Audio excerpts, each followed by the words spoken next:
Мысалы жаңағы аспанды сипатта дейміз. Аспанды сипаттаған кезде енді оқушылар көк перде, міне аспанды метафоралап тұр, иә, көк перде немесе көк күмбезі.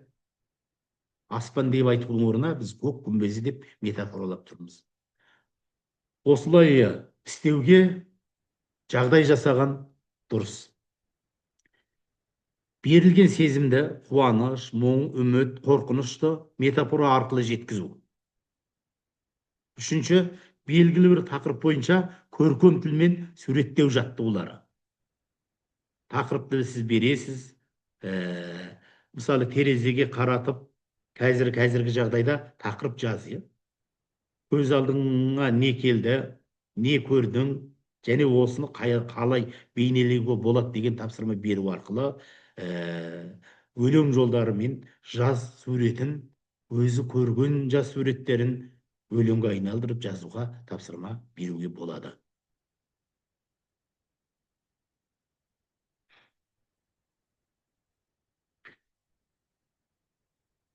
Балаларды ақындыққа тәрбиелеудің енді бір жолы ақын стиліне еліктеу. Енді әлемде қазақтан ақын халық жоқ. Оны біз бәріміз білеміз. Сөзге шеберлігіміз қарапайым қазақтан бастап, интеллигент қазақтардың қай-қайсысы болсын, сөзге өте шебер халықпыз. Соның ішінде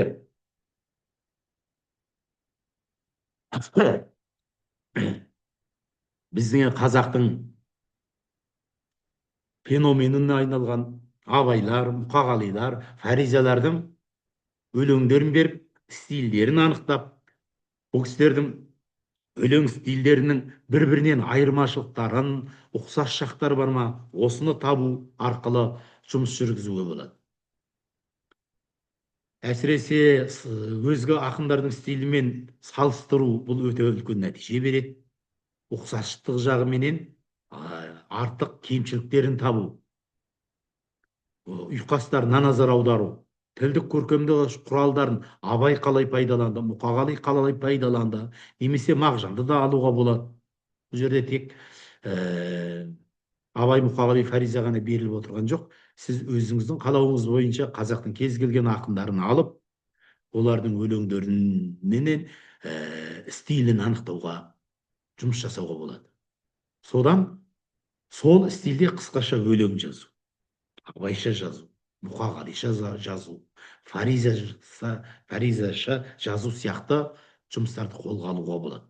Қазірде біздің жастарымыз Мұқағали Мақатаевтың өлеңіне көп еліктейді және жақсы көреді, стилінде ажыратады, оңай табады деп айтуымызға болады.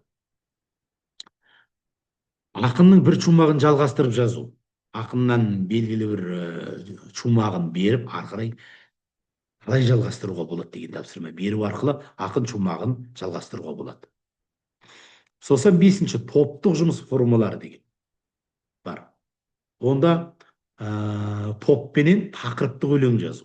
Қыс, көз, көктем, жаз, кез келген тақырыпты алуға болады. Тәуелсіздік, еркіндік, достық, махаббат тақырыптарының кез келгенін алып, топпенен жұмыстауға болады. Топта ақылдаса отырып, жаңағы өлең жолдарының ұйқасуын, ұйқаспай қалғанын, қалай ұйқастыруға болатынын оқушылар өздері талдай отырып жазады. Бір өлеңді бірнеше бөліп жазу. Әр оқушы бір шумақ жазады. Мысалы, сіздің сабағыңызға 10 оқушы қатысып отыратын болса, жаз деген тақырыпта әрқайсысы бір-бір жолдан жазға байланысты өлең жолдарын айтып өтеді. Ең бірінші айтқан адамның өлеңіне екінші оқушының, екінші оқушыға үшінші оқушының өлеңдерінің ұйқасы болғаны дұрыс.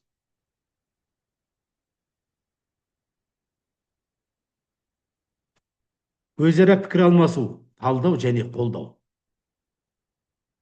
Сосын кейін оқушыларға өздерінің жазған өлеңдерін талдату, артықшылықтарын, кемшіліктерін ашып көрсету, оларды ары қарай шабыттандыратын нәрсе.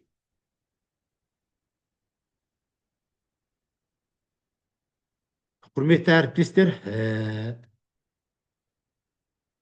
кездесуіміздің соңғы үшінші кезеңіне аяқ басып қалдық.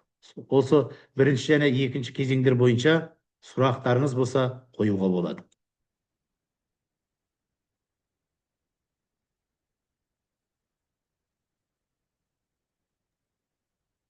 Сәлеметсіз. Сіздің оқушыларыңызда, шәкірттеріңізде осы ақындыққа баулып жүрген шәкіртіңіз бар ма? Әрине, ондай оқушылар бар. Былтыр мысалы біздің Абай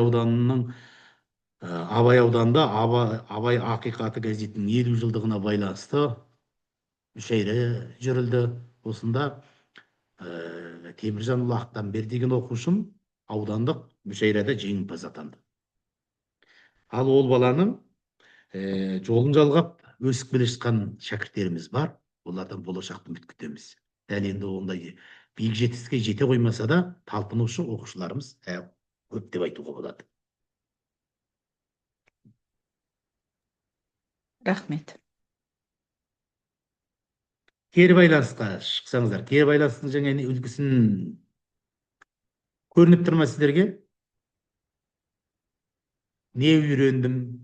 Менің ақындық жолым, ақындар кеңесі тақырыптарында кері байланыс жасауға.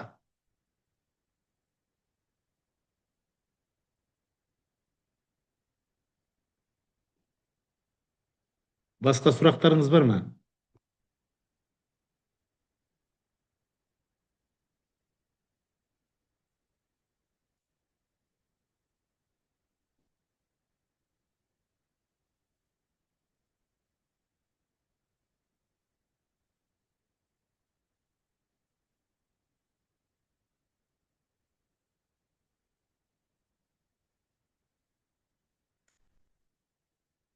Ал егер басқа сұрақтарыңыз болмаса, сіздерге Алла разы болсын, рахмет. Назарларыңызға рахмет. Сау болыңыздар. Сіздерді енді әріптестік байланыста жолықтырамын деп ойлаймын. Егер де осы авторлық бағдарлама бойынша өздеріңізде қосымша сағат элективтік курс болса, менімен байланыста жұмыс істеуге болады.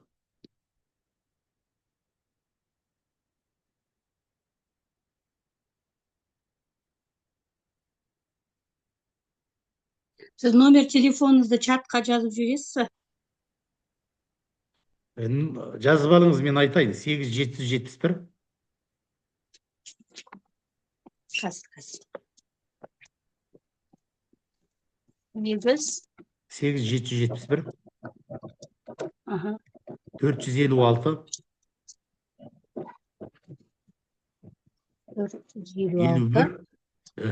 51 56. Бірінші 8700 8771 456 51 56. Сіз бұл элективті курсқа оқушыларды жинап аласыз ба, әлде бір сыныпта аласыз ба, әлде дарынды балалардан таңдап аласыз ба, қабілеті бар балалар? Негізі мен бұл курс 7 сыныпқа арналып жазылған. Сондықтан барлығын қамтуға тырысамын. Соның ішінен өзі ақындыққа бейімі бар балалар жұмыс барысында суырылып шығады. Жақсы. Байқауларға барлығына қатысатын шығар, иә, балаларымыз, оқуларға? Балаларымыз қатысады. Жаңа әріптестеріміз сұрады, осындай жүлделі балаларыңыз бар ма деп. Оны мен жауап бердім. Сіз соңында қатыстыңыз ғой деймін. Жоқ, мен басынан, маған ұнады, курс, мен жай ғана экранды жаға алмадым, видеокамерамды. Негізінде теориядан бастадым, содан кейін практикалық жаттығуларымыз өте қызықты. Мен өзім де ойлайтын, осы балаларды мен енді орыс сыныптарына берем, бірақ сонда да қалай қызықтыруға болады, шабытын қалай оятуға болады дегенде сіз маған жақсы жаттығулар, мынау терезеге қарап мысалы, немесе ақынның өлеңдерін жалғастыру, стилін анықтау. Енді көбінесе ол баланың қызығушылығы болған дұрыс, әрине, бір кішкене болсын жаңағы әдебиетке деген қызығушылығы, енді іріктеп таңдап алып та қатыстыруға болады балаларды негізінен, былай байқап отырсам. Курс өте жақсы, бірақ маған презентацияңыз көрінбеді. жұмысыңыз көрінбеді, сондықтан мен сіздің номеріңізді сұрап жатқаным сол ғой. Мен үндемей Аха. отырдым, менде ғана солай шығар деп, өйткені сізді Білмеймін ғой. сөзіңізді бөлмейін деп. Аха. Маған көрінбеді, бірақ мен тыңдап отырдым. Сондықтан, Аха. жұмысыңыз өте айтады ғой, мынау қазіргі маңызды, өте актуалды. Неге? Өйткені бізде мысалы өз мектебімізде балалар өз шығармашылығымен қатыса қоймайды. Бір текілді болмаса, оларға қиын, біз өлең жаза алмаймыз, өлең шығара алмаймыз деп, тек қана жаттап, жаңағыдай иллюстрацияларына қатысады. Енді соны қолға алу керек деп жатыр, бізге үнемі ескерту жасайды аудандық білім бөлімі. Сондықтан ойлайтынмын, осы ақынды қашан осындай тақырып бірінші рет кездестіріп тұрмын, қаншама семинарға қатыстым. Сіздің жұмысыңыз маған ұнады. Сондықтан мен сізбен хабарлассам, кейін жұмысыңызды енді жалпы былай бермейсіз ғой, авторлық бағдарлама ғой, бірақ енді шамамен маған да көмектесесіз деп ойлаймын, егер қажет болса. Бөлісеміз, бөлісеміз. Тіпті бірлесе Жақсы, отырып рахмет. жұмыстауға да болады, Өте жақсы, өйткені қазір бәріміз сонымен жұмыс жасау керекпіз ғой. Рахмет, жұмысыңыз өте өзекті, тақырыбыңыз өзекті, керек. Қазіргі балаларды әдебиетке баулу керек, ақындыққа баулу керек. Рахмет сізге. Сіздерге де рахмет, қатысып отырған барлықтарыңызға рахмет.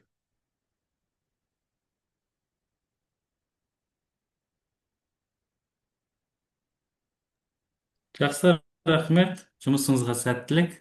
Рахмет, Ой, Өмейір, тәңір жарылқасын, жұмысыңыз күшті. Ақындыққа баулай беріңіз енді. Шығармашылық табыстар сұраймыз енді. Рахмет,